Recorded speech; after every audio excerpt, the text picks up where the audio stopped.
Hi, I'm Rob and welcome to another T.W White Sons video. This time we're reviewing a Lexus RX 450h. So we have a hybrid SUV, a premium SUV.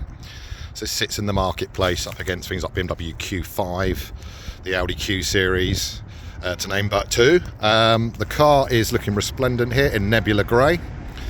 As you can see, it's got contrast alloys in a nice sort of gunmetal grey too. You've got privacy glass as well. And as I walk around the back of the car, it extends into the rear window too. The vehicle's got versing cameras.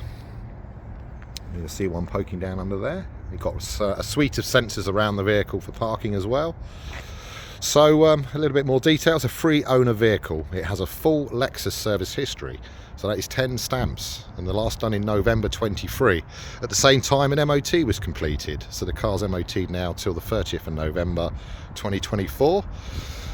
Being a hybrid, it's a 3.5 litre V6 running through a CVT gearbox, a continuously variable transmission, linking to a hybrid power pack. So anyone familiar with Lexus cars and similar Toyotas will understand this is a self-charging hybrid and is designed to drive at slow speeds electrically, and then when on demand it will then kick into a petrol engine, which in itself produces near on 286 horsepower. So quite a powerful car, decent turn of acceleration, but of course when you're going slowly it has a really good fuel consumption figure, in line with similar rivals diesels, now something which Lexus don't often commonly. So lots and lots of spec. So we'll start at the front here. We have LED and xenon headlamps. So LED lights running sort of through this area here, and obviously your main headlamps there. Washers of course, which is a prerequisite for xenon lights, and set off by the chromed fog lights. Got the big imposing Lexus grille of course, and the signature blue Lexus badge.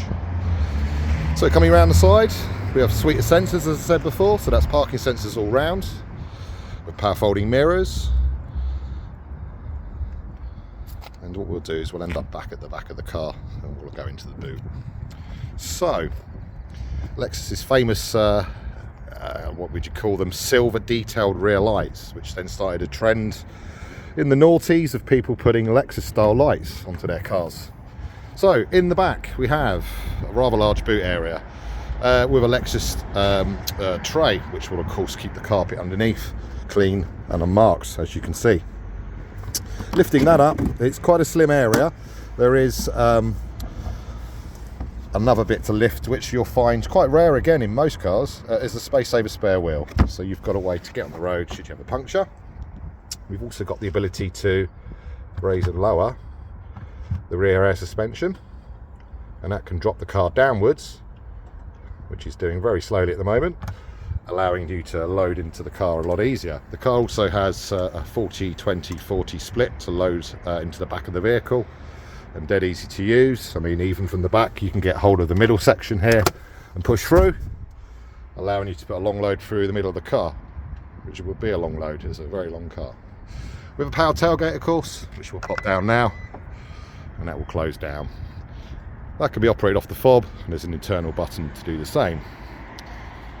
So into the back of the car, to contrast with nebula grey, we have a black ivory leather interior. Okay, so this, lifting that back up, again easy to fold if you need to. There's a lever on the side and the whole thing flops down, so super simple to use. We'll just pop that back up again. So we have room for 3 adults. We have a storage area if you're going to carry 4, and again more storage, and a nice sort of wood trimmed cup holder. Awesome. So let's pop that back up. So 3 3-point belts. You've also got Isofix for children's safety seats in there, and individual rear air vents for the rear passengers.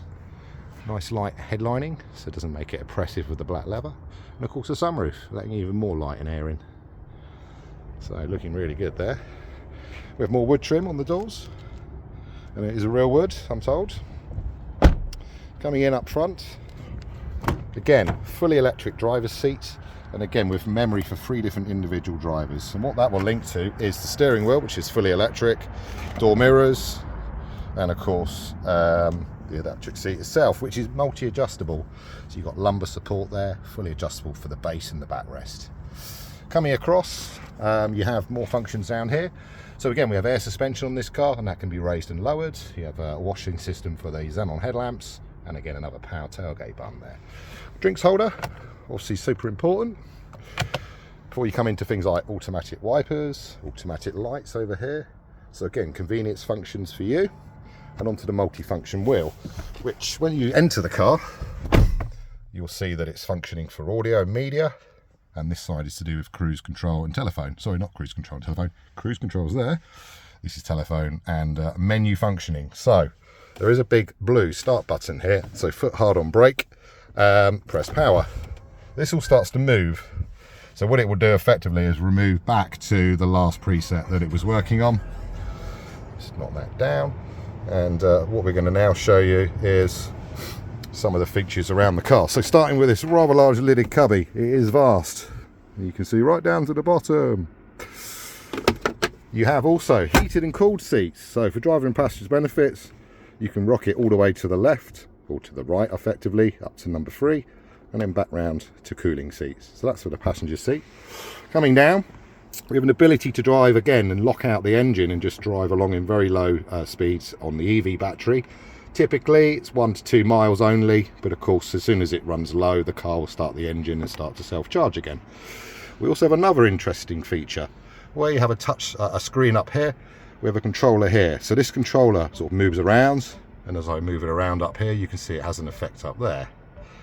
So you've got easy access to home function, which will take you back to a main page. You've got a menu function here, and again that will take you into more functions. So one of the key things with these, of course, is it runs a Mark Levinson audio system. So world famous. It runs, I believe, 17 speakers, of which some are subwoofers, and it's running a nearly 900 watt amplifier. So this sounds super crisp. Really good. If you're listening to classic or drum and bass, it's going to support both very, very well. Full digital climate control. And again, that's left and right sided for the cabin. Coming across here, we have a rather large deep glove box. Again, lots of storage. More storage, which sits just underneath this race centre console, at which point you'll find another 12 volt supply, one of many through the car. Coming up, we have an electrochromatic mirror. Again, it's going to dim when there's bright lights behind you. And of course, I mentioned the sunroof earlier. Controlled up here, so you can tilt, or you can go for a full-on opener. Again, it's one touch, and it will just stop when it's finished. There is a blind, of course, and again, that can help keep the sun off your head. I'll just shut that up.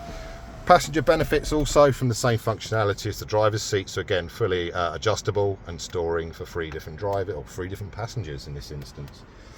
Coming around onto the main driver display, so a little bit different. There's no rev counter per se, but what you do have is a power gauge. So when you're braking or deaccelerating, this is going to dip into the charge zone. When you're driving electrically, you're going to stay on the eco zone, and the moment you breach that little line there, you're going to hit the engine on, and of course it will accelerate hard. All 286 horses hard. As you can see, car's a decent mileage for a 10-year-old vehicle. It's at 82,734 as we speak, and you've got a conventional dial there. Also, there's lots of information which can be cycled through. And again, average speed, average fuel consumption. Bearing in mind, this is getting on for a 2-ton vehicle, and it's doing 33.2 on average. And I know the customer's a town-based driver, so that would probably exceed that and get into the heady heights of nearly 40 to the gallon. Of course, once you paired your phone up, you've got Bluetooth telephone access there. And the audio itself is a full digital system, FM, AM, of course, and CD radio. You will be able to have access to USBs, which you can plug in your own devices. And of course, with music streaming, you can again pair your phone and stream your music straight from your device. Doesn't have CarPlay or Apple Android Auto, as it's just the age of the vehicle at this stage. There is a lot of spec. Now, as you'd expect, a high premium vehicle like this, yeah, it's going to be fully loaded. There is one other feature, of course, which is the head-up display. You can just about see it flickering there, but it sits in that little area down there, and we'll put in your eye line, your road speed, allow you not to overspeed. So, yeah, it's an awesome bit of kit, and fully deserving of a visit if you're prospectively looking at this car. So I'm going to shut the door up, And just reiterate, this car, 3 owners, full Lexus service history and only 82,000 miles, not needing any sort of maintenance or service until at least December this year, 2024. So thank you for reviewing the video. We welcome a part exchange against this car, and of course if you wish to fund your purchase, we can organise dealer funding. Equally, we'll accept cash. So we'll be waiting for your call. Hope to hear from you soon.